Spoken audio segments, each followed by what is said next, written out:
Too hot for TV. Welcome back to Blake 7, Too Hot for TV. So this is the second in our run of podcasts looking at extended media from other franchises. Today, I'm joined by David Gillespie-Pratt. David, how are you? I'm very well, thank you. I'm privileged to be on one of these special programmes looking at the non-Doctor Who expanded universes, and what a treat. I mean, you say privileged, but let's see if we're still talking by the end of this hour or so. So why don't you tell everybody what we're going to cover today? We're going to look at the BBC4 Blake 7 radio dramas, which is The Sevenfold Crown, broadcast in 1998, and The Syndeton Experiment, broadcast in 1999. And these are very unique, very special dramas, and I think that's the best way to put it to start. They are unique and special, and we'll jump into exactly why that is shortly. But first of all, I need to know, how did you become a Blake 7 fan? I think the first time I became aware of this thing called Blake 7, because obviously being a Doctor Who fan in the 90s, when you used to get the videos, BBC videos, and you'd open them up, and inside they'd have all these little previews of other videos available. And the first one I had was Curse of Peladon. And on one side, they had 9 Doctor Who stories. And that was, when you're 10 years old, this is the most exciting thing. On the other side, there were these programmes I'd never heard of. It was Tripods and Survivors and Quatermass and the Pit. And at the bottom were these 3 things called Blake 7. And I'd never heard of it, never come across it, didn't know what it was. And kind of saw it, but because it wasn't Doctor Who and I wasn't interested, I kind of put it to one side. But the first time I saw a clip from Blake 7 was, now I don't know if you remember this, there was a TV programme called Telly Addicts. I remember it. So it was a quiz show hosted by Noel Edmonds before he went a bit weird. And it was on, I think it was on Monday nights, and it was basically 2 teams would compete on questions about television, and sometimes they would show clips from old programmes, and that's why I watched it, because I just loved kind of discovering television history as it went. And they had a clip from Headhunter, and it was the scene where Vina is killed by the android, and of course it was all jokes and everyone was laughing at it, but I was like, what is this programme? And then every now and again they would show Blake 7 clips, and Noel Edmonds would rip the piss out of it. And so, and that was kind of the level of what I knew about it. And because basically it was either Doctor Who or Star Trek growing up, it wasn't until 97 when we got UK Gold. And every Sunday morning, UK Gold showed the Doctor Who omnibuses. But before that, they would show Blake 7. So it was August 97, and get up really early, go downstairs. I think they were showing Key to Time season, and when you're young, you know what it's like. You're so excited, you're up about 2 hours early, so you put it on, and it's like this thing called Blake 7 came on, and I was like, well, I might as well just watch it. And it was Redemption, and there was a small introduction from Paul Darrow as well. Nothing he said made any sense or any relevance, because I was like, I don't know what he's talking about, I don't know what this program is. And I watched Redemption, and it would be easy to say I became a fan at this point. I sort of became a casual viewer. It was basically, if there was a Doctor Who story on that I wanted to record or I didn't have on tape, I would watch Blake 7 if it was on. So it wasn't appointment to view, but I did enjoy watching the ones I did. And I remember when Star 1 came on, and I was even then I was quite blown away by that, going, that was just like everything changed, and there was a cliffhanger and they killed off Travis, and it felt massive. And so I sort of dipped in and out, and it was a couple of years later, and I suppose the short version will be my parents separated, I was living with my mum, I was just kind of looking for something to get into, watching a lot of Doctor Who, and I don't know why, I decided I was going to watch Blake 7. And so go to UK Gold that week, and of all the episodes that was on that week, it was Redemption. So I started taping that week, and so twice over, my first episode of Blake 7 was Redemption. And I just taped it. And at that point, and we just got the internet as well, and that was the point I became a fan. because I was looking stuff up. I'd found a couple of episode guides, episode review guides, which I totally disagreed with on a number of episodes. So it started early in terms of received fan wisdom says this episode is terrible. And I quite enjoyed that. This review site hated Terminal for some reason. They gave it like 1 out of 5. So I was expecting this appalling episode. I came away going, that was the best thing ever. And Terminal still is one of my favourite episodes. And that was the point I became a fan. And I just lapped it all up. And it was at that point when the series finished, and I was like, well, what else is there out there? And it's like, oh, there's these 2 Radio 4 plays. And that's when I sought them out. I did a bit of digging because I thought, when did I buy them? And I bought them on Amazon because it was my very first purchase on Amazon. So I was able to go all the way back. Amazing. And it was August 2002. And I paid by cheque. And I'm still not entirely sure how I did that. But I think you had to, you wrote a cheque, you posted it off. Oh my God. And then a couple of weeks later, your stuff arrived. And I got Sevenfold Crown on cassette, Syndeton Experiment on CD, and also 2 Doctor Who books, got The Taint and Revolution Man.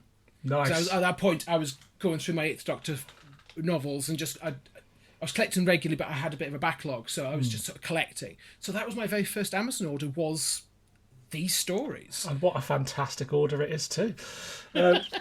So I guess for the viewer's purpose, because I don't talk about Blake Seven on this, I must also share my Blake Seven fandom. So I'm not actually a big Blake Seven fan, which may be weird, having just sat through these. I can say if this had been my first experience, I wouldn't go back. I have a very similar experience to you, seeing him advertised on Doctor Who videos, seeing articles in DWB and then what became Dreamwatch and things, and being sort of intrigued by this show that looks a little bit Doctor Who-y in that, you know, it's BBC videotape, all exciting stuff. And then, again, UK Gold. I was there for a lot of those UK Gold repeats, but as you say, if I was going down for a Doctor Who that I hadn't seen, I'd probably watch the Blake Seven.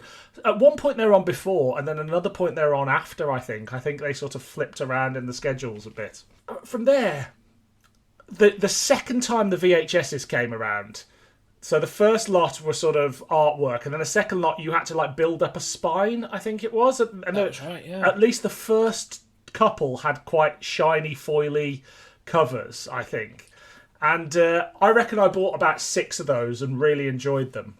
And then teenage years, things got in the way, other things to spend my money on, never really kept up with it. And then it was when the DVDs came out and my brother got the DVDs that he was like, you need to watch Blake Seven. So I watched it. And I don't remember that much about it. And then I think I've seen the first season of Blake Seven over, I don't know, the last 20 years, maybe 3 or 4 times. And I've definitely seen the rest of it, and I've got key memories of it. But it doesn't... The last time I tried to watch it, I was like, oh, I don't like this at all. But that was because I was trying to binge it. And I think for me, it doesn't have the bingeability of Doctor Who, which has been binge-worthy my entire life. When I watch it an episode at a time, or a couple of episodes at a time, it's absolutely brilliant. But if I try and do a big watch-through, I always hit stumbling blocks. So now I just sort of dip into episodes here and there, much like I do with Doctor Who. It's just they're more sort of self-contained stories. So I don't have an exhaustive knowledge of Blake Seven, but I am very keen to be here to talk. And this is the thing that I'm doing with these episodes that aren't about Doctor Who is all my guests probably have more knowledge on the subject than me, so I'm very much on the back foot. So I may ask you some stupid questions. That's absolutely fine. I think, yeah, Blake Seven doesn't lend itself really to being binged. I think particularly in the second series, which is a bit more, they attempt to serialise it, but the problem is the stories don't really add up. The continuity between the different episodes is really messy, and I think if you try to binge that, it's really, really obvious that, hang on, that doesn't quite work with what you said in the last episode, and that, why have we suddenly forgotten about this? And so it does work better sometimes an episode at a time. I think production-wise, some of it is not as good as Doctor Who, and I think that is a barrier for people. So one of my proudest achievements was I introduced it to my husband a few years ago, mainly because I don't know how, but it was a clip of Jacqueline Pearce being interviewed on YouTube, and it was her just being outrageous. And he was like, "Who is this person? I need to learn more about her."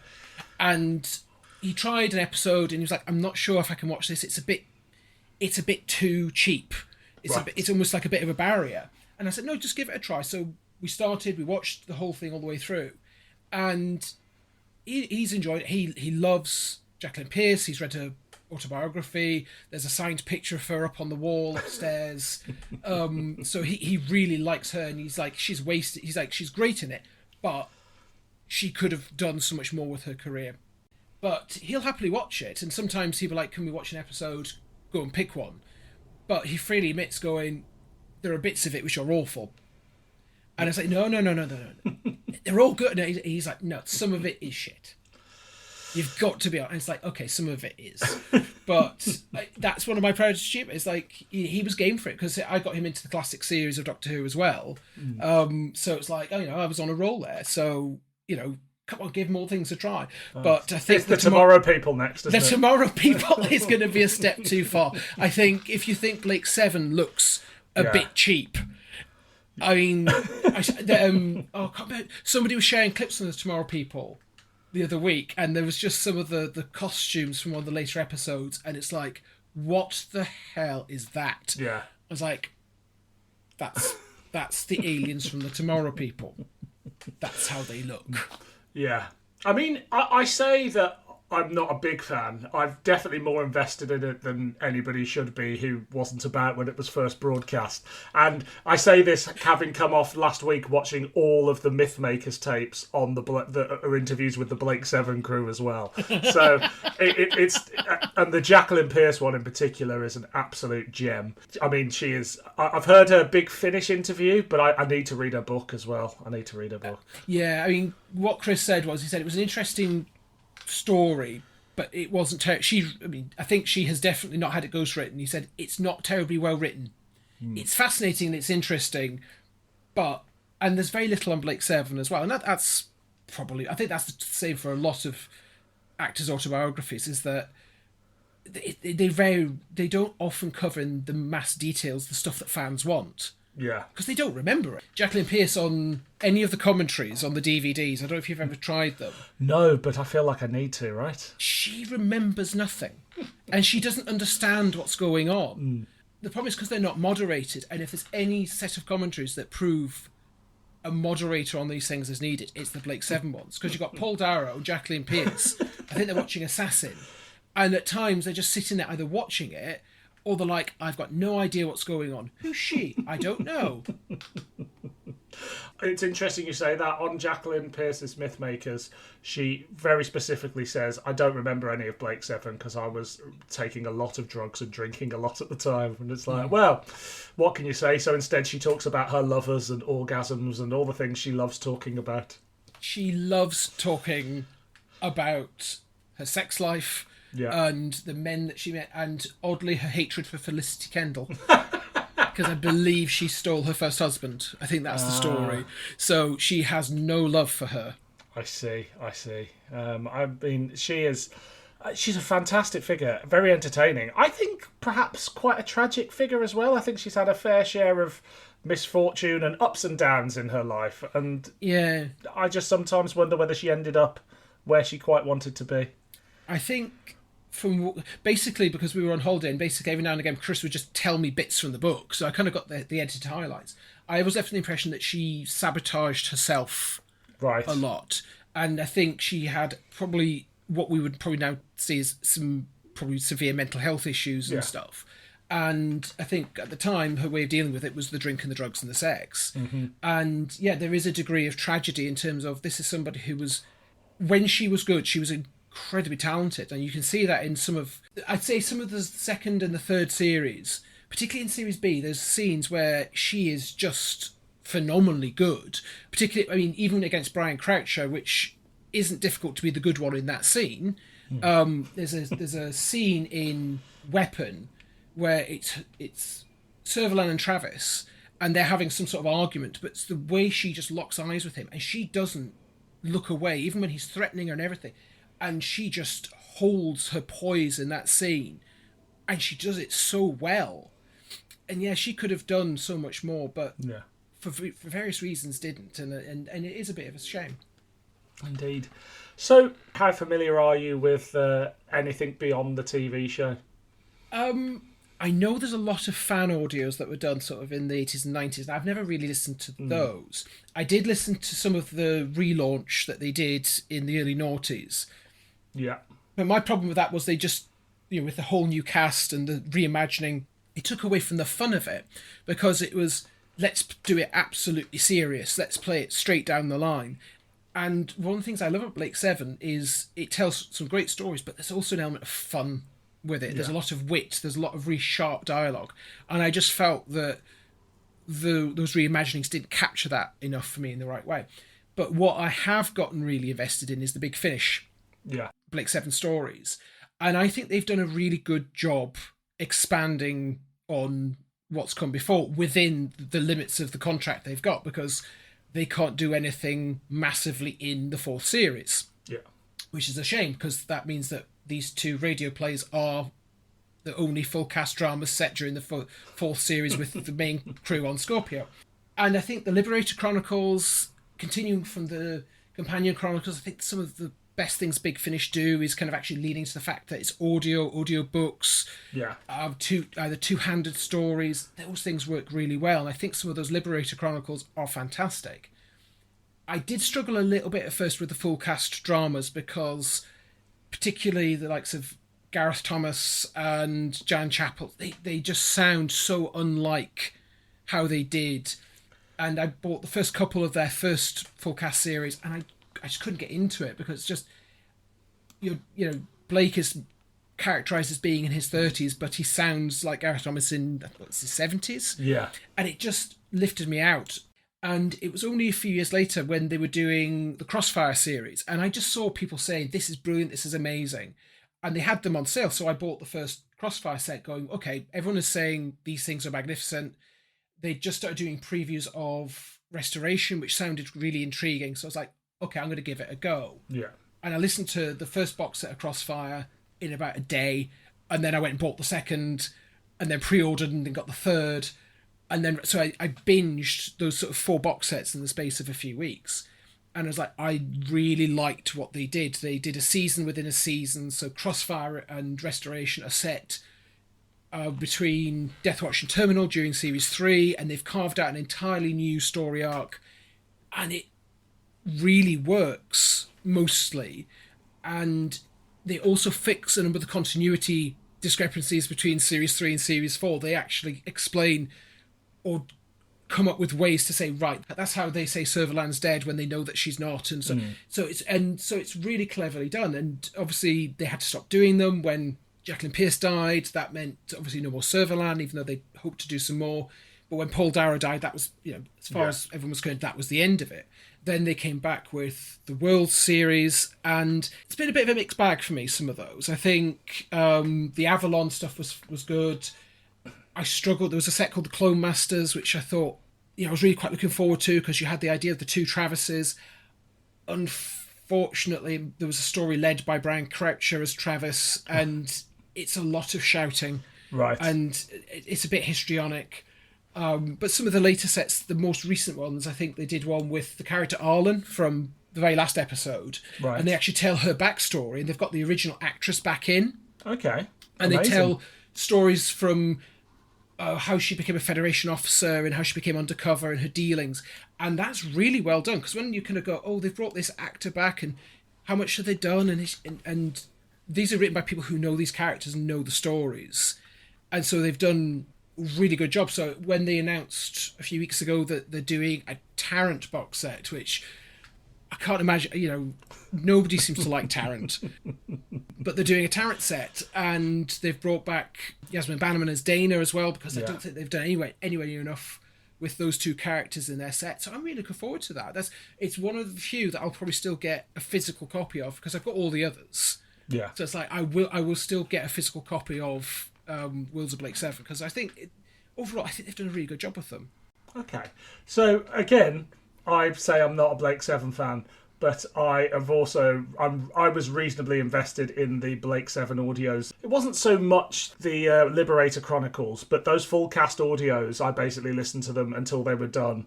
And as you said, like, there were some brilliant releases in there that I found, in some ways, I guess because I'm not a huge fan of the series, the aging of the characters didn't bother me as much as, say, it does when I hear Colin Baker now, and I'm like, okay, this is not Colin Baker from the 80s, because I guess I'm just less familiar with their voices. But I found them really engaging and really exciting, and there was a run of about 4 or 5 box sets, I think, that I was just like, okay, this is really, really good stuff. So I keep saying I'm not a fan, but again, my girlfriend sat out there and she wouldn't know what any of this stuff was. So... I mean, it was a real shame with Restoration, because I thought that first set was fantastic and I really enjoyed the second, but they had to, obviously, because Paul Darrow died before they recorded anything from the third. Right. And there's not much they can do. You either cancel the series and leave it untold, or you write around it. And they did the best that they could with what they had. But I think at times it really shows that Avon is out of the story, and it in a way, the bit like they did with Jago and Lightfoot is maybe recording them as audio dramas, allowing to finish the story. I don't know, but I need to go back and re-listen, because I've only listened to Restoration one time through, and I do enjoy listening to them. I think there's some stories in Crossfire that I think are just some of the best Blake 7 stories that have been done. But it's because they know, the writers know these characters, and they know what work, and they know the actors as well. Yeah, and they know what might get the actors fired up and interested. And I think, sort of bringing back to what we're going to talk about, you can tell when the actors potentially are a little less invested in the source material. Yeah, exactly. So, shall we move on to the things we're going to cover today? The Sevenfold Crown was broadcast on the 19th of January 1988 as part of the Playhouse strand, while the Syndeton experiment was broadcast on the 10th of April 1999 as part of the Saturday Play. They were both written by Barry Letts and directed by Brian Lighthill. Too hot for TV. The Sevenfold Crown. After narrowly escaping the Federation vessel, Avon realises he needs greater energy cells to power the star drive. He plans to raid Servalan's base, both for cells and also because he is troubled by a nightmare involving her, which he feels she induced. Tarrant and Dana obtain some energy cells, though Avon's fears are founded by hallucinations on the planet's surface. There, they overhear Servalan learning of the diadem of King Geblakon, which will enhance her psychic abilities. She already has 1 stone from the diadem and shows her ability to mentally control Avon. Avon and Villa are teleported aboard Scorpio, where Villa has stolen a map of Servalan's destination. They arrive before her on Torella, the holiday planet. After misfortunes on the planet, with Tarrant being tortured, the overloaded teleport malfunctioning and Villa sentenced to hanging, they eventually take the diadem by force. However, Servalan takes the trapped Villa's bracelet and teleports aboard Scorpio, demanding the diadem in return for Villa's life. Avon isn't convinced, but the others are, and so he reluctantly hands the diadem over. However, he claims he has a larger plan. The diadem can only become truly powerful by being placed in the Sevenfold Crown. They travel to the location of the crown, hoping to take the crown off Servalan the second she places the diadem within it. However, as she does so, the crown's original owners, bodiless creatures known as the Divani, turn against her, bringing the crown's chamber crashing to the ground. Avon finds that a freak malfunction in the teleport has created an exact duplicate of him, the duplicate of which uses the crown to stun the damage until they can all get away. When Scorpio leaves orbit, the unnamed planet implodes and Avon wishes a telepathic farewell to his brother. Too hot for TV. The Syndeton experiment. On a stores trip, Avon, Tarrant and Villa are drinking in Black City while Sulin and Dana load carbohydrate blocks aboard the Scorpio. Villa, drunk, reveals to an undercover Federation agent that they are headed to Syndexia. Madame Gaskia, the dictator of Syndexia for 17 years, has achieved prominence within the Federation. The key to her success is by holding almost a monopoly on the supply of Syndeton. She knew Avon many years ago when she owned the club The Purple Nightingale and betrayed him to the Federation. In order to obtain power and a little revenge against Gaskia, Avon suggests they stage a coup and get control of the Syndeton. They encounter a planetary defence orbiter around the planet, which Avon bypasses. However, Servalan has been following them since Villa let slip where they were headed back in Black City. She temporarily captures Tarrant and implants a nanochip in him in order to control him. Under her mental command, Tarrant forces Scorpio to travel to the planet Caprica. There, Servalan plans to use Tarrant to locate the missing scientist Dr. Rossum, the inventor of the nanochip. Servalan fears landing on the planet Caprica herself, as reports show it to be radioactive. However, being forced to land there, the Scorpio crew finds that the belt of iron radiation, at 37 kilometres above the surface, stops at 32 kilometres. The actual surface is perfectly safe. There, having knocked Tarrant unconscious and tied him up for their own safety, they travel to meet Dr. Rossum. When they finally locate Dr. Rossum, he's an elderly man with a weak heart who has become insane. Believing himself to be a saviour, he has been transferring the minds of the populace into nanobots, 3-armed, 3-legged purple androids with super mental capacity. His ultimate aim is to place himself in control of them all, in a chief nanobot. However, with Tarrant awake and free once more, Servalan learns through him that Caprica is safe and lands with some troopers. There, she commandeers the nanobot technology and sets about making herself one with the whole of creation. However, her mind not being primed for such a task, her vanity and greed, fueled by Avon, create a positive feedback, apparently killing her. Avon tells Rossum that his ideas were incorrect, and the minds he transferred to his nanobots were only copies. The dead bodies he burned were still alive. Realising he has committed genocide and unwittingly murdered nearly 2 million people, Rossum dies, leaving the Scorpio crew to take off, pondering whether or not Servalan is still alive. Both of these synopses were adapted from the Anorak Zone.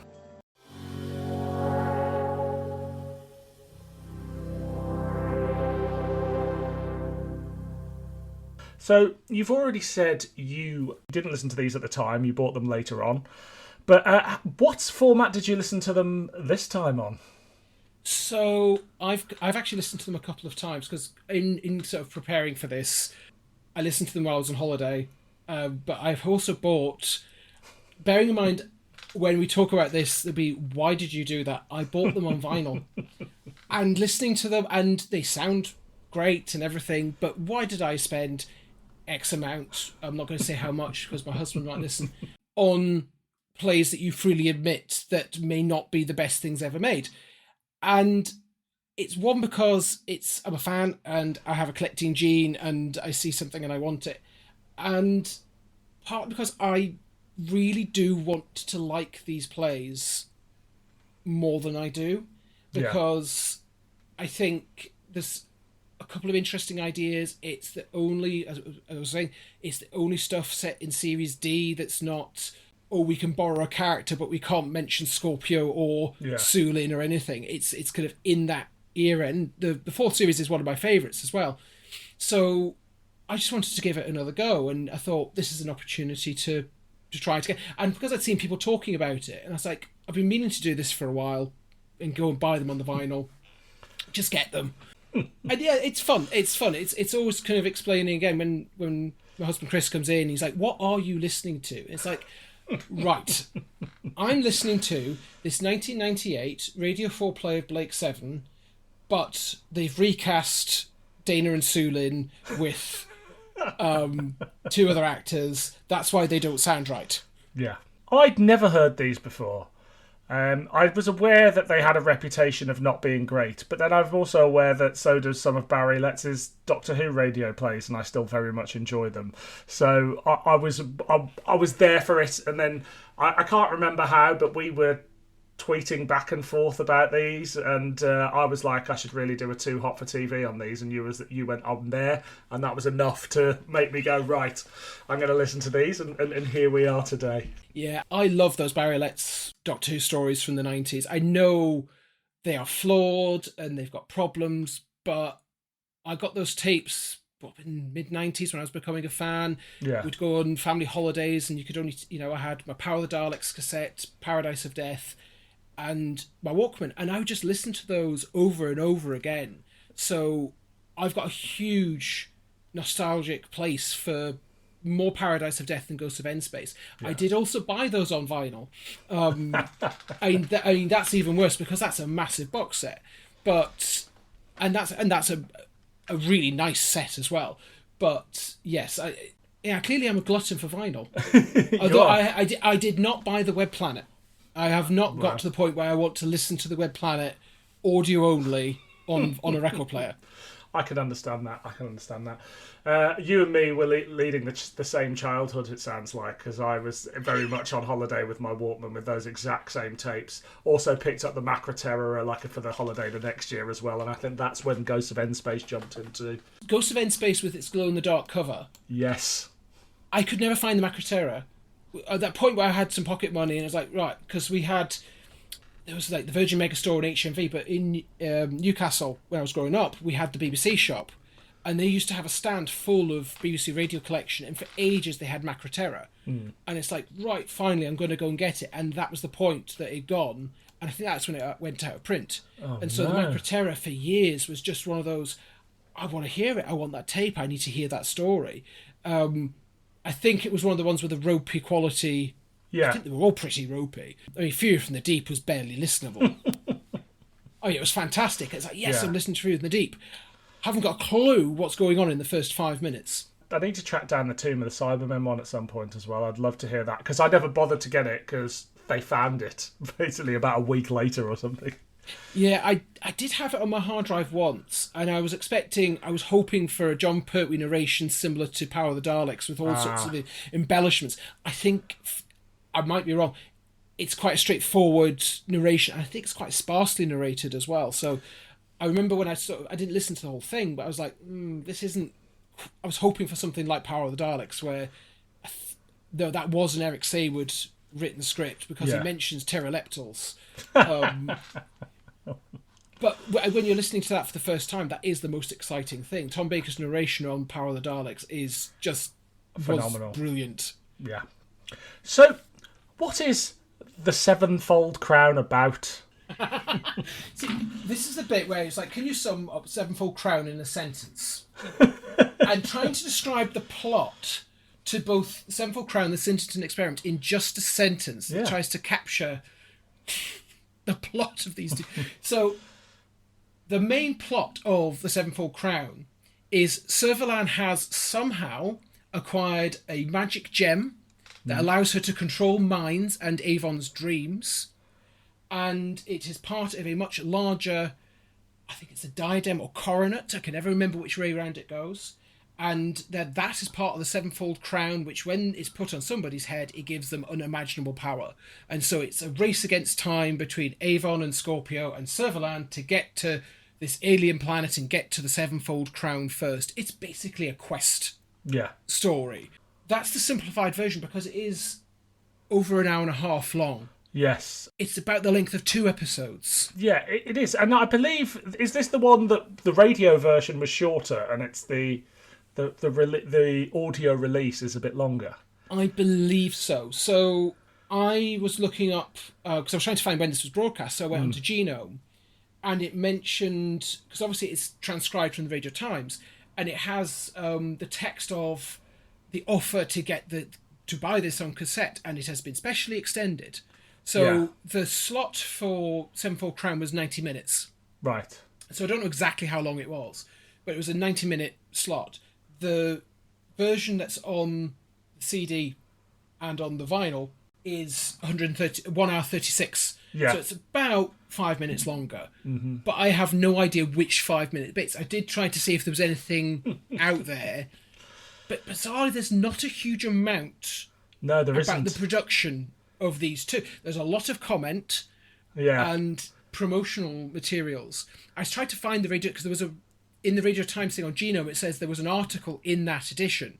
So I've been trying to see if I could track down that particular Radio Times to see what they said. It would just be a puff piece. But I'm going to see if I can track it down, because I'm curious to know if it's got anything more on the production. Yeah, it is sparse out there for facts and information. Because there is one fact, and maybe somebody on Twitter could have answered this, and on X could answer this, and maybe when this goes out, somebody could... why did Barry Letts write 2 Blake Seven stories for radio, bearing in mind he had no involvement with the series on television? I have yet to find this is why they got Barry Letts to do it. I can only imagine he did the Doctor Who audios. Perhaps he was writing a lot for radio at the time. And in the BBC, in its sort of disconnected way of like, there's a whole new bunch of radio makers at the time, and it's just like, well, who can we get to write Blake Seven? Oh, Barry Letts. He did sci-fi in the 70s. He's done some stuff for us. We've got his phone number. It was probably as simple as that, but it is an odd choice. It is really odd, and I think more so with Sevenfold Crown. I think between the two, I think he's gone away and watched some episodes, because one of the standout things from the Sevenfold Crown is this is written by somebody who does not know this series. They've got a crib sheet of some of the key points. When I first listened to this, and I was trying to make some notes as I was going through, and all that my list of notes started becoming was lists of either really bad dialogue or things that were wrong. Yeah. So it's not me commenting on the story, or it was no, and there are times where you can look beyond that, because there's even episodes in the series itself. Voice from the Past, which at times is, it's got some ridiculous dialogue. The plot relies on no one recognising Travis dressed in a curtain. But it is a hugely enjoyable, and sometimes maybe it's enjoyable because it's a bit naff, but I can still enjoy it. Even the worst episodes of the TV series, I can still enjoy. I still enjoy Animals. Animals is objectively an awful episode. But I when you're doing a marathon, you come to it going, I'm quite happy to put that on. There's something to enjoy, even the camp naffness of it. These don't even have that. No, and certainly for me, I didn't feel that. Certainly in Sevenfold Crown, it wasn't even enjoyably bad. Sevenfold Crown felt to me like someone had got AI and said, write a Blake Seven episode, and it had managed to pull certain bits from the wiki about what Blake Seven is, and then just weaved it together in this just sort of nonsense sci-fi 90s, like a straight-to-video sci-fi film of the 90s, like Space Truckers or something like that, and just sort of, even if it didn't nail the Blake Seven, it doesn't nail being really a competent story or a competent bit of sci-fi. Or a competent production. Yes. I think that was one of the most surprising things this time round, is Sevenfold Crown at times feels quite amateurish, but just on the kind of how it feels in the writing. And I was trying to articulate this the other day, and it's like when we were growing up in the 90s and they would do like a sketch show, a comedy show, and they would do a Doctor Who sketch or a Star Trek sketch, and they might get a costume sort of right, but they'd get the terminology wrong. They'd get some of the key, and that's how this felt, going, you're getting the big things wrong, and it just doesn't gel. It's like a really bad parody. There is no evidence that he knows anything about Blake Seven, except that he perhaps ran into them in the canteen, the BBC canteen, from time to time. That's probably it. I think there's a reliance on technobabble, which makes no sense half the time. I mean, Blake Seven did have some tech talk, but they usually kept it to a reasonable minimum. Yeah. But there were points in Sevenfold Crown where I think they gave Aurak a page of dialogue to explain. Was he explaining how the teleport works or something? Yes. And it's like, this scene is just going on and on and on. It was really bizarre. I think I was wrong-footed. For anybody who listens to the Sevenfold Crown and the Syndeton Experiment for the first time, and this may well have been how Radio 4 presented its dramas. It has the theme tune, and the announcer comes in. The Sevenfold Crown, a Blake Seven adventure. Bit more music. The Sevenfold Crown. I was like, you've just told us. You've literally just said the title. And then when the Syndeton Experiment starts, it's like, he's going to do it again, isn't he? I was like, yes. So it must be a house presentation style. Yeah. But it just sounded really, really bizarre. It does sound bizarre. So I want to talk about these as a whole. Yeah. But what's the Syndeton Experiment about? I mean, Lord, please tell me. Well, it's a kind of another Quest storyline. Yeah. Again, made up of bits. So Avon's effectively decided he wants to retire and therefore or negotiate with the Federation. So he's going to take over the planet Syndexia for somehow, just with the 5 of them and an Aurak, and then use that as a power base to negotiate with Servalan. Servalan, at this point, is cooking dinner for her subordinate and then shagging him. I really wish I was making that up. I know. That does happen.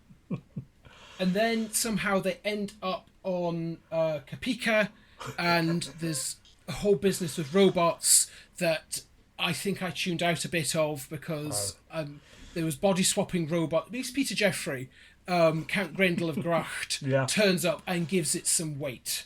Indeed. Well, it's not just... Peter Jeffrey's character has created a new form for his race, hasn't he? Which are purple 3-legged robots. And everybody transfers their minds into these robots, except it turns out at the end they didn't transfer their minds. So when he incinerated their bodies, he'd actually just killed them all, and these were just robots. Which, I mean, it is a plot twist. And they're purple. Yeah. and they make reference to them being purple, and Villa keeps going on about them being purple. And I think the last line of it is, why are they purple? And it's like, I feel like there was a joke being set up here that I completely missed. I mean, the humour in both of these is horrendous. There is a bit in the Syndeton experiment. There's a joke that Villa, they're talking something about hyperspace, and they go into hyperspace. So Tarrant has had a chip put in his brain that controls it, but when he's in hyperspace, it nullifies it. Yeah. And Villa comes up with a simile to describe it, which is basically like a child pissing in its bath. Again, I'm not making this up. I might have made that slightly more vulgar, but that is a line given in a Blake 7 drama of Villa talking about being a baby weeing in the bath. I really disliked Villa in this, and I'm generally a fan of Villa, but it felt like he was written as an... In the TV show, you know, he's quite dry, quite funny, you know, he's cheeky. In this, he just comes across as an idiot who just wants to eat all the time. They've made him a glutton. Yeah. Barry Letts, for some reason, ignored so he does correct it in Syndeton Experiment, but in the Sevenfold Crown, Villa's constantly eating. He's always talking about eating, or he's got ketchup on his chin at one point, which again is just another example of some really bad dialogue. I mean, getting Avon to talk about ketchup just sounds odd. There's a line about jam roly-poly as well. So for some reason, he just keeps talking about food, and then whenever they go into hyper, he keeps trying to throw up. So there's this odd thing about food and bodily functions, which the TV series never did humour like that. You know, it's like Barry Letts has gone, Villa's the funny one, but actually Barry Letts isn't actually that funny. You know, we've seen him interviewed. He can be quite dry, and I wonder whether in Doctor Who the humour in his episodes came from the cast and the directors and Terence Dix's input, and here he's left to his own devices, and he's thinking, oh, I wonder what's funny, and actually humour is not his strong point when it comes to script writing. He does like mentioning boobs. Yeah. Because for my sins on my holiday last year, continuing my theme of taking Doctor Who on holiday, I decided, it was after doing Joe's book club, and somehow we talked about what was the worst book you've ever read. It's like, well, apparently the worst Doctor Who novel ever written is The Ghosts of N-Space. Right. It's like, well, I've got it. I found it in a charity shop years ago. I've never read it. It's like, right, you know what? Let's see if this is the worst Doctor Who book ever written. Short version, it is. I mean, Ghosts of N-Space is not a great story on radio, but I've got a lot of affection for it. I think that's partly down to the cast and just being nostalgic. But in prose, Barry Letts has not done a good job with it. But he mentions the character of Maggie's boobs several times. Right. And so when there was some dialogue in Sevenfold Crown mentioning boobs, going, 90s Barry Letts seems to like writing about dirty boobs a lot. Boy. You know, and there are times where I'm like, this is the writer of, you know, the Demons and Planet of the Spiders and stuff that could be quite thoughtful, and you know, they had does Planet of the Spiders have a plot? It does. There's just not enough of it for 6 episodes.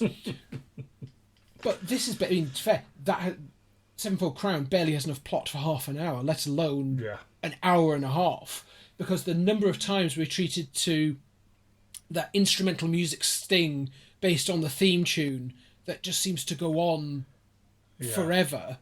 The only thing I could think of, because sometimes it felt like they were going into advert breaks, and it's like, that's probably where the breaks were on the cassette. Yeah. So I wonder whether or not the CD and the LP version are based on the cassette masters, because that could explain why there was these odd breaks now and again.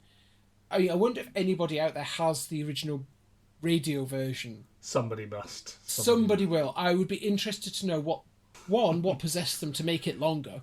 What treats did we get in the extended cut? Yeah. Whether or not it might have been... I mean, the one thing I'll say about Syndeton Experiment was it's tighter. Yeah, it is. I mean, it's, 63 minutes or something? 63 minutes. And boy, when I sat down to listen to the first one, and I was like, this is a bit of a slog, and I only listened to Syndeton Experiment last night, I was on a train, and I was like, oh, I've got a feeling this one's even longer. And when it came up 63 minutes, I was like, result. I was already having a better time just by looking at how long it was. I think there was about a year between the recording dates, and I think somebody's obviously given Barry some videos. I think on some of the reviews there was talk that he did take on board some of the feedback, right? And there were a couple of points going, yeah, okay. So some of it wouldn't have been Barry Letts, because in Sevenfold Crown, whenever they're talking to Slave, they've got the Aurak sound effect, and it's one of those things only fans would notice. But it's like, no, that's not right. But I think there's a couple of bits that they've got right in Syndeton, but then you get lines like, get your rollers on, the feds are coming, or something like, and it's like they're calling them feds all the time. Like, again, even as someone who's not a huge fan, the feds isn't a word that's mentioned in Blake 7, is it? No, and that's the dialogue is very colloquial. There's a lot of dialogue would be fine in a 90s radio drama, but you never heard in Blake 7. There's the number of times going, no, like, talking about jam roly-poly, or I think Avon... Tarrant mentions butters, no parsnips. Yeah. And it's like, so I think some of the dialogue is just hideous. Oh, yeah, absolutely. And, like I said, when I was going through it, and I was making notes, and you've got Servalan calling people my dear, and I think she calls somebody poor baby. Yeah. And there was another line where she was talking about Villa being executed, and his head would make quite a ducky gift. I can't imagine Barry Letts talking like this. He doesn't use language like that in the 2 Doctor Who plays, so I don't quite know where he's pulling it from. The only thing possibly with some of those, and some of those were from Servalan, is whether or not that's Jacqueline Pearce just adding in her own bits. Yeah. But because they do sound, there are times where it sounds more like Jacqueline Pearce in the play than it is Servalan. So whether or not she just decided to do her own thing, because to be fair, if there was one person going to do her own thing, it would be Jacqueline Pearce. The other person would be Paul Darrow. Yeah.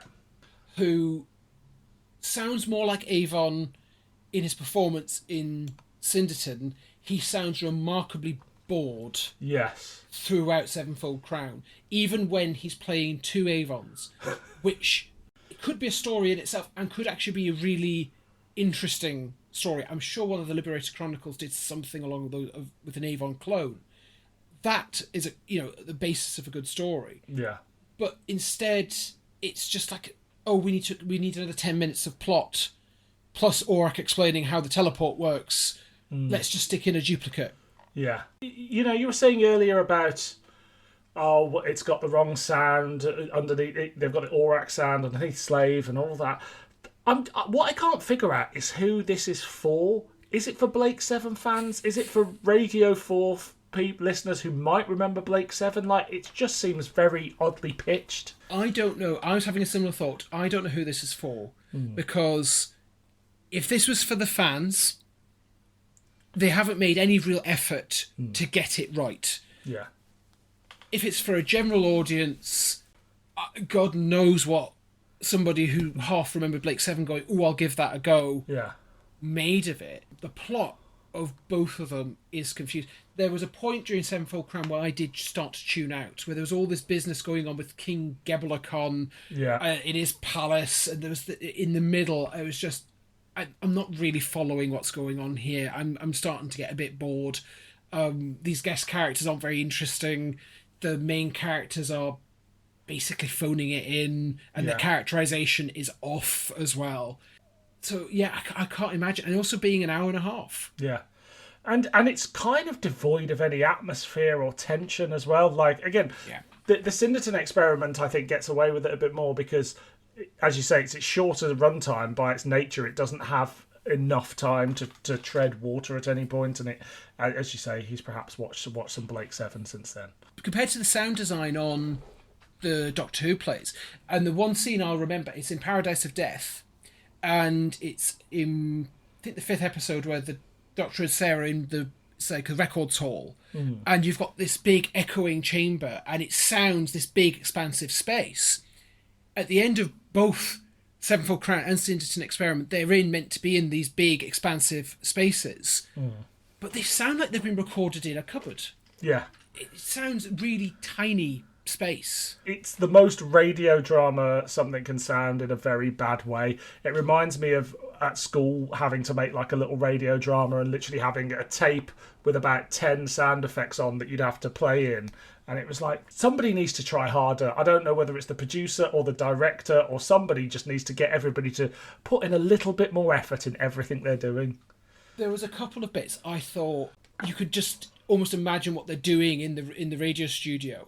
And I think it's in Sevenfold Crown, someone's repairing Scorpio, and you've got the sound effect of basically what sounds like two pipes being clonked together. And I've just got this vision of just someone sitting next to the microphone just tapping these things together. You know, when you see people doing these radio plays and they're doing the sound effects. But there's another bit where Tarrant's getting tortured and he gets teleported up and he's meant to be on the comms, but it just sounds like he's standing next to another microphone. It's like they almost forgot to put the comms sound effect suggests he's on a speaker. And there was just numerous instances or times where actors sounded like they were not near enough their microphone. I mean, maybe they were trying to suggest that they were in another part of the room, but it sounded very primitive radio play of, we're standing slightly further away. But there's also a scene, Servalan gets a base on the planet Ferna, which she never had before and doesn't have again. And Avon and Villa are hiding behind her sofa. Yeah. Now, if the soundscape had made it sound like this big palatial suite, you could buy the fact they're hiding behind the sofa, but because it sounds so boxy, it just sounds like this tiny little room. Yeah, that they couldn't possibly be hiding in. Although I think she has seen them all along, but I think that's sometimes part of the problem with these. There are a number of times where you go, that doesn't sound right, that doesn't work, and then it turns out, it's actually part of the plot, but not in a clever way. So there's all this business in Sevenfold Crown where the teleport refuses to work. Yeah. And then they kind of shoehorn in a line at the end of, it's this.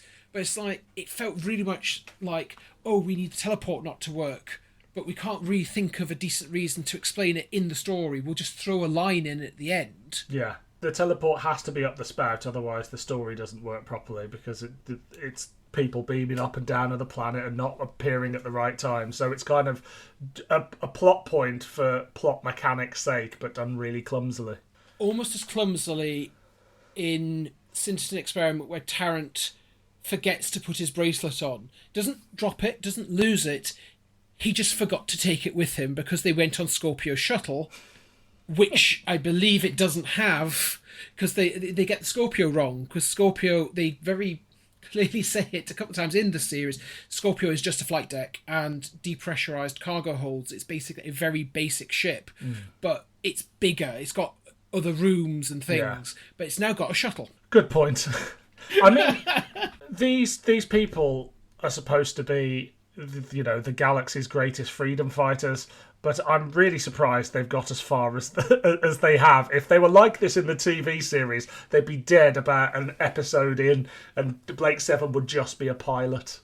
I think there are times where the characters are unbelievably stupid. Now, Sulan in Syndeton Experiment does do something that Callie does in Breakdown, in that she's really gullible and falls for the, no, I'm not evil, please release me. Yeah. But you can kind of believe that from Callie, who's maybe not, 'cause she's meant to be toughened, but from Sulin, who is meant to be this toughened gunslinger. Yeah. And I mean, those scenes with the control to Tarrant and Sulin are just odd because she's feeding him at one point, and oh my god, again with food, more obsession with food, but the idea that he's dribbling the food, and it's just like, what?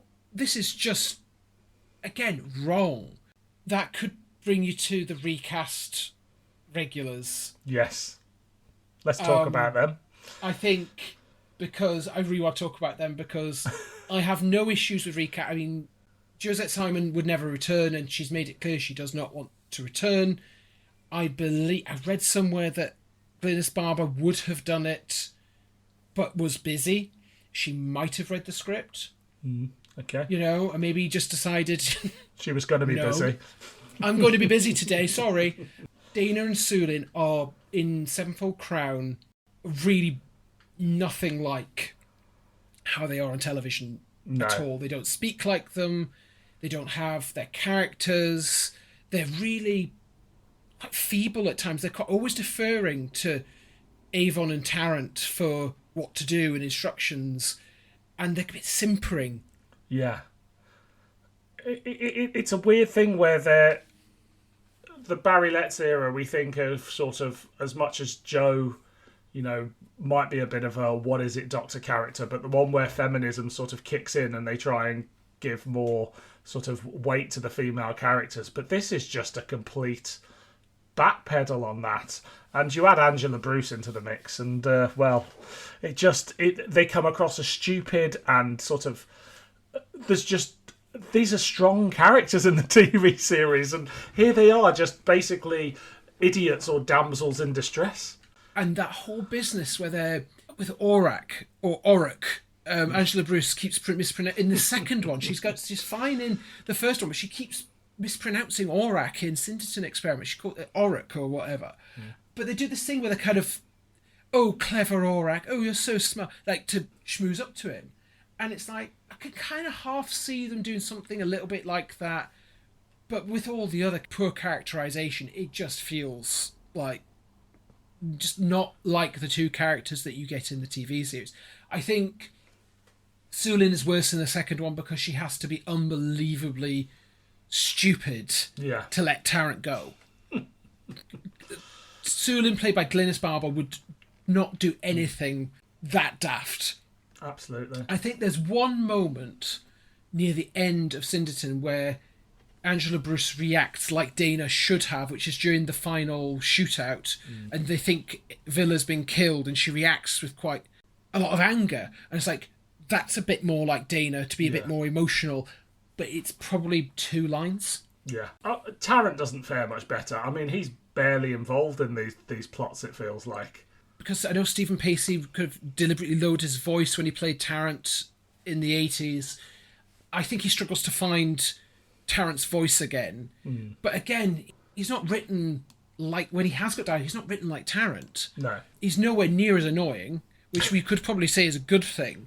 Yeah, and he's controlled and evil for part of Syndeton. But again, the big plot holes in that is they've established, oh, if we go through hyperdrive or hyperspace, that nullifies the control effect. It's like, well, why don't you go back into that, get rid of the mind control, and dump him somewhere, because he's a liability. But no, it's because the script says we have to have Tarrant here. But yeah, I think Stephen Pacey, there's not a lot for him to work with. I think Michael Keating, similarly, there are times where you can just tell his heart's not in it. Yeah. And it becomes this point where, well, if they don't sound like or some of them don't sound like they used to, it's not written. It's not written like it's used to. The characterization's off. Like, at what point does this cease to become anything but like a cheap cash-in? Because it's certainly not anything like the show you remember. The weird thing is that somewhere, either in the promotional material or somewhere, they've specifically said in Series 4, this is where these are set. They're set between Animals and Star Drive. So, yes. And they do make reference to needing to power the Star Drive. They even call it the Photonic Drive, which is one of the few instances of getting terminology correct. They actually call it a Wanderer-class ship as well, which again, it's like, okay, you can get some of these details correct. but then you have them talking about negative hyperjumps and this and that, and like, this isn't what Blake Seven does. They don't do sciencey technobabble to Star Trek level. They might have a throwaway explanation here or there, but it's never important. The two questions: one, why did they get Barry Letts? But it's like, where was Chris Boucher busy? Yeah.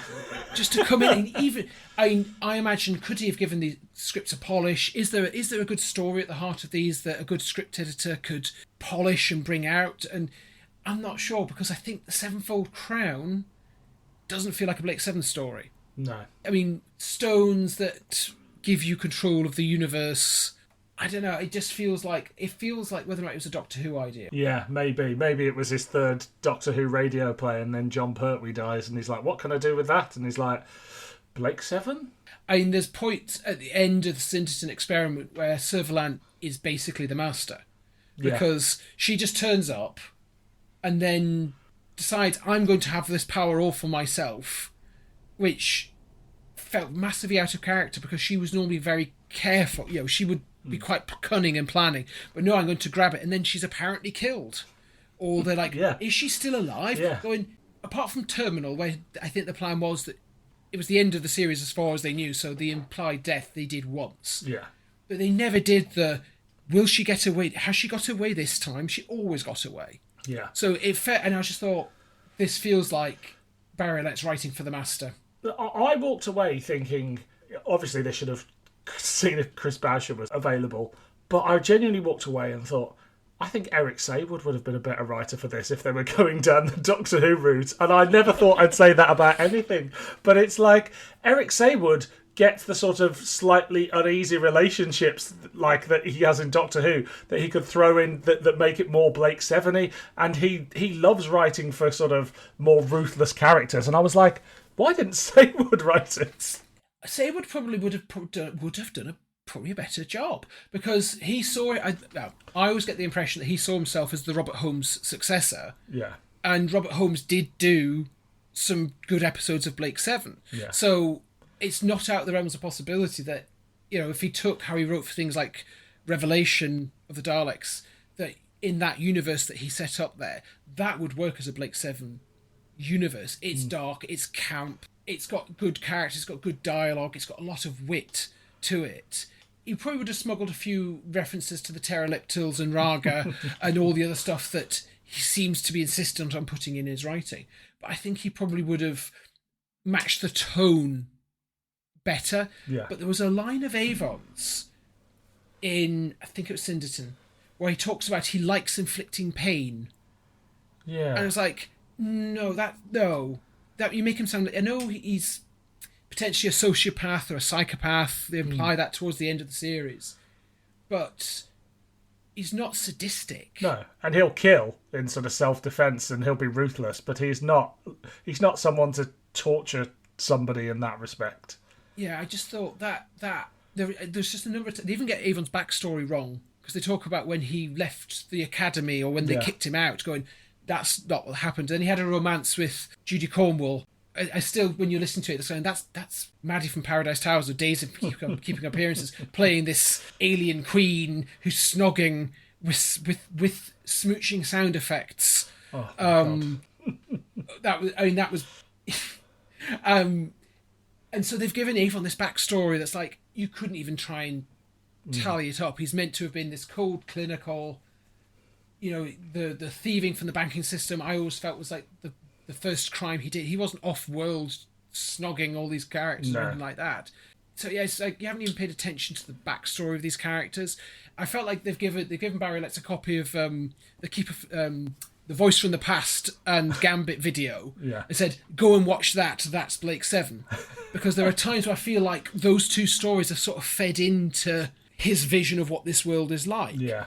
I've got a lot of time for Barry Letts as a producer. I love the Pertwee era, and I love a lot of the stuff that he does there. And I think he made a lot of great decisions as a producer. I think he did a lot of good work as executive producer overseeing season 18. And I really enjoy those radio plays he did. This is not good work from him. No. And I know it sounds like we're giving him a kicking, because we are. But I do like other stuff he did. He just can't write Blake Seven. I think by the 90s, he's probably out of touch. And this is something I said when doing Ghosts of N-Space, in that for all the nostalgia I have for it, and I have many positive things to say about Paradise of Death, but I just don't think he... I mean, here he clearly doesn't know Blake Seven, as you said, but I just don't think he's got what it takes to write a sort of relevant, current version of Doctor Who or Blake Seven, because I would say that the Doctor Who ones aren't particularly nostalgic. Like, it feels very much like he's going for a 90s Doctor Who. It's not scored, it's not paced like the style of 70s Doctor Who, and the fact is, it feels like Sylvester McCoy's degenerated into John Pertwee, who's 70 years old at the time. So I just don't think, you know, as you say, he's a great producer, but perhaps his skills weren't in writing modern plays during the 90s. No, and I think he does a lot of, and maybe this is common, again, this is maybe the common to radio of the time, but there's so much see what you see dialogue. Yeah. I know a lot of people criticise Paradise of Death and Ghosts of N-Space for having characters describing a lot of what they're seeing, but there's quite a lot of that in these two plays as well. Yeah. And the weird thing I found, looking at these came out in 98 and 99, is that it's not a million miles away from Oh No It Isn't, the first Beneath Summerfield Big Finish cassette, which was another one I took on holiday and listened to death. But if you listen to what was basically, and I've heard like Lisa Bowerman and everyone talk about how, not amateurish, but how they basically, the microphone was self-taped to a broom handle or something. Yeah. Oh No It Isn't, for what is basically a very small independent company doing their first production, is an incredibly polished piece of work compared to these two Radio 4, and they've got fairly decent slots on Radio 4, and as we say, the sound design at times is non-existent. The direction, some of the action scenes, there's a bit towards the end of Sevenfold Crown, it's the climax, there's a shootout and there's things happening, and I was like, I can't quite follow what's happening here. So it felt like it's the action scenes haven't been terribly well written for radio, and they're not being very well directed for radio. But I don't, listening to other things from around that time, from people who might be a bit less experienced, who are actually nailing it better, makes you think, was it just complacency? Was it just, it's Blake Seven fans, they'll accept anything? I do wonder whether some of it was, like you say, Big Finish, they're starting up and they really care and they really want to get this right. Whereas I feel like perhaps this was one of several things that come through that studio every day, and 1 minute they're doing a play about air travel, the next they're doing one about Blake Seven, and it's a bunch of sound designers, staff essentially, maybe even staff directors who can competently put together radio and really don't give a shit. They're just phoning it in, and that in turn means that the people who are coming in also phone it in because it's just such a lackluster environment. I don't know, I'm guessing there. This is, they're part of regular slots of dramas. It would be that who's in the studio this week, it would be possibly the same production people each week, and it's just they all sound the same. Yeah. But for whatever reason, the Paradise of Death and Ghosts of N-Space do feel like they've put the work in to make them sound a bit more epic. Yeah. As I say, they've got some proper sound design on. They've actually rethought about how, okay, they're in this big space, but let's put some echo on their voices. Let's put, make sound like characters on the opposite side of this massive, expansive space, as opposed to two characters talking when they're in earshot of somebody else. Going, they would hear you surely because you sound like you're standing right next to each other. There's just no care taken. Are there positives we can say about this? Because we've been very negative. We have been very negative, and this is the thing. It's like, so why do I say I want to like these? Because it's Blake Seven. I love Blake Seven. I don't like kicking things. These are two plays that Sevenfold Crown definitely. People say it's awful. I think Syndeton Experiment gets off a bit better, but I think that's possibly because it's a little bit tighter. It's shorter. Some of the problems from the first one are fixed for the second one, but only just. It's a bit like saying Star Drive is a better episode than Animals. Going, they're both not very good, but one is better than the other. I think there are times where I think I enjoy listening to Jacqueline Pearce, but I enjoy listening to Jacqueline Pearce's performances anyway. Yeah. Even if the characterization is off, it feels like she's having fun. And there are times where she's with Paul Darrow and it feels like there's just that little bit of spark still between them. There's just not enough scenes with the two of them in, and there should have been more of those. Yeah.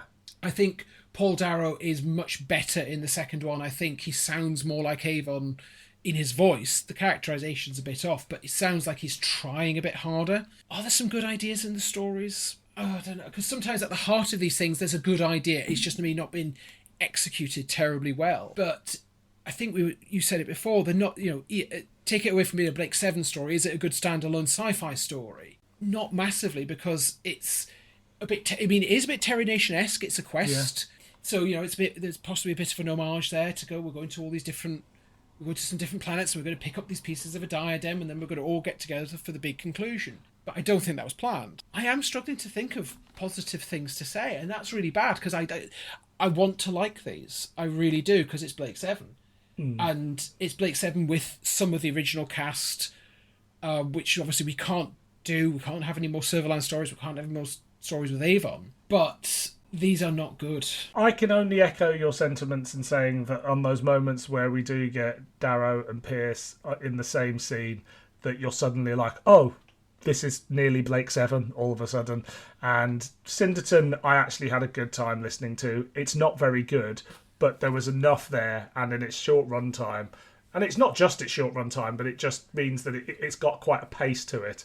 And I came out of the Syndeton experiment going, okay, I enjoyed that a lot more than the Sevenfold Crown. I do think it benefits from the comparison of if you listen to them in quick succession, it benefits from being after that going, it's an improvement. It has got a better story. I think it's a bit more of a generic, it's still a sort of generic sci-fi story, but it's a bit more coherent. Yeah.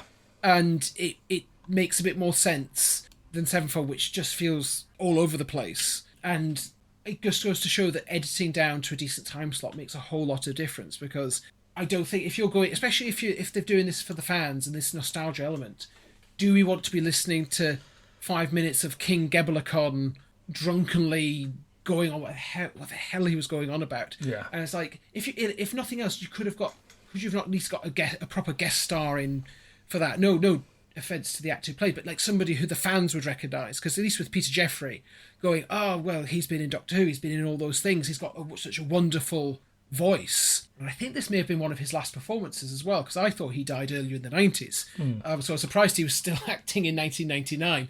But he's one of those actors who I think is brilliant in everything he's in. So he's probably one of the high points in terms of he gives the performance that's on the page, and he does a fairly decent job. Again, he only turns up for the last 15 minutes. But you go, okay, you've got an actor who's done Doctor Who, he's done Avengers, he's done these things. He knows how to play guest villain of the week and do it well and have a good time while doing it. And I think that comes across. So there's a positive. I think Peter Jeffrey is a good guest star in the second one. Absolutely, I agree. Is there anything else you want to say on these two audios? Oh, I wrote so many notes, but most of it, as I say, was just criticism. The interesting thing I found is when you're recasting, and they recast obviously with Paula Wilcox and Angela Bruce, and we've said about how thinly sketched they are, but at least they're relatively similar in age to the rest of the cast. Yeah. If you're recasting now, they cast Yasmin Bannerman as Dana, who is closer to, I think, Dana's age than that. And it's like you've got all these older actors and then this very young voice.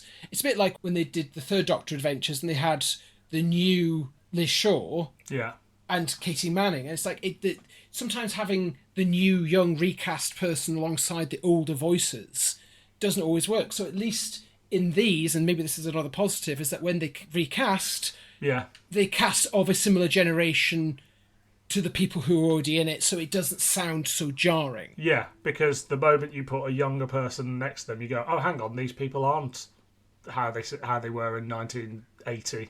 It makes it sound more obvious. I think it's not so bad in the Big Finish stories. I don't know what. I think just because the quality of the writing is better, and the performances are better, that you maybe don't notice it so much. And I've got no problem with recasting, particularly if the recast allows an actor to put an original stamp on the character, which I think they do in the Big Finish stories. I think they've developed Dana, they've done more with her, and Yasmin Bannerman does something with the character in her own style. I think recasts sometimes fail when they try to mimic original performances, because it's like, it just doesn't sound the same.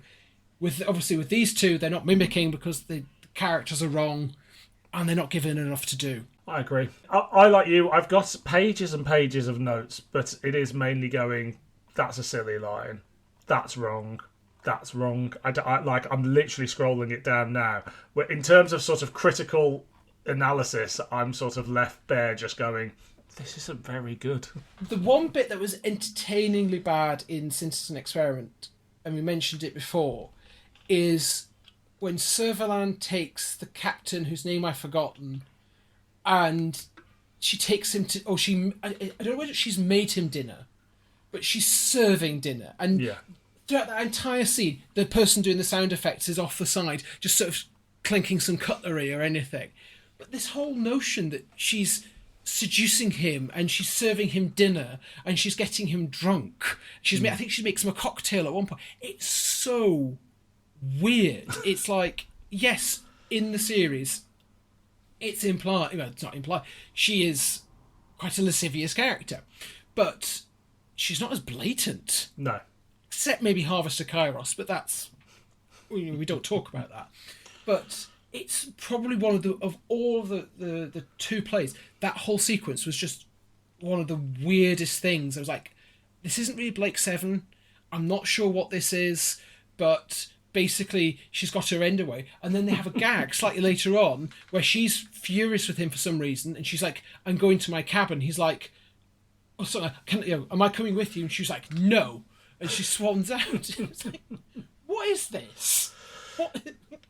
Yeah. So it was probably one of my favourite bits, but for all the wrong reasons. I mean, it is moment after moment of just, what? Should we wrap things up? Should we rate them? Let's rate them separately, just in case there's a difference in opinion. So, the Sevenfold Crown, is it a clanger, a banger, or an average meander? It's a clanger. I really don't want to... I feel really guilty saying it, but it's a clanger. It is a clanger. And the Syndeton Experiment? I'm going to go for an average meander. It is better. It is a fun hour. It's passes the time. It's got problems, but if you just enjoy it for what it is, as a 60-minute bit of nonsense with some very odd dinner scenes and seduction. So yeah, it's average meander. That is exactly what I was going to say too. I just think it is more enjoyable. Maybe not for the right reasons, but it is. As I said, I was really dreading the Syndeton Experiment after the Sevenfold Crown, so I was glad to be sort of picked up a little bit. Too hot for TV. Where can people find you on the internet, should they wish to? You can find me on X, formerly Twitter, at Pi1883. On there, you will find a link to my YouTube channel, which I've spent the last year and a half growing. So that is mostly looking at 60s Doctor Who through the lens of production, particularly camera scripts, and looking behind the scenes about how things were made, particularly looking at potentially how missing episodes might have looked. So it's a bit of Who archaeology. If I could get my hands on a Blake 7 camera script, there would probably be some gems. Somebody did share a few weeks ago the camera script page from the final scene of Terminal. Okay. And it's got some cut dialogue. And so at the end of Terminal, people say, why doesn't Servalan notice that the Liberator is basically disintegrating? And she actually originally was meant to have dialogue where she said, oh, I didn't realise we'd pushed them so hard. So she's fully aware, but then she's like dismisses it, going, doesn't matter, we've won. So it's things like that I find fascinating in terms of what got cut, what doesn't get used, and sometimes things that get cut that actually explain the incongruities that come up. So that's what my YouTube channel generally is about, is just looking looking for the interesting detail. And I'm all for interesting detail, so if there's anybody out there that hasn't checked it out, you should go, because it's right up my street and it should be yours too. But thank you so much for joining me today. It's been an absolute hoot. It's been great, and I think because this is the first one of these that I've done, and I always enjoy listening to them. So the fact that not only do we get to do one that's interesting and fun, and yes, we've given it a kicking, but I would be interested to know if anybody likes these and what positives they get from it, because like I say, I do want to enjoy these more than I do. And then I put on Sevenfold Crown, and then you get the scene of Avon's dream where Sir Valin is torturing him. Oh yeah, we didn't even mention that. The whipping he gets. And he gets a whipping, and then he cries out for help in the most unconvincing way. And that's the point I go, oh yeah, this isn't very good, is it? So that's usually the point that if I try and re-listen, that's usually the point where I just go, nah, I'm just going to go and listen to something else instead. Well, look, we'll have to get you back to do a Doctor Who episode, but maybe we should also do a couple of the good Big Finish Blake Sevens at some point as well, a bit further down the line, just to sort of balance things out. I think we owe the Blake Seven universe a bit of balance. Well, look, there will be another episode of something Too Hot for TV in a few weeks, but I'm going to leave that blank and not tell anybody what it is. But until then, I've been Dylan. I've been David Gillespie-Pratt. And this has been Blake Seven, Too Hot for TV.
Blake 7. Too hot for TV.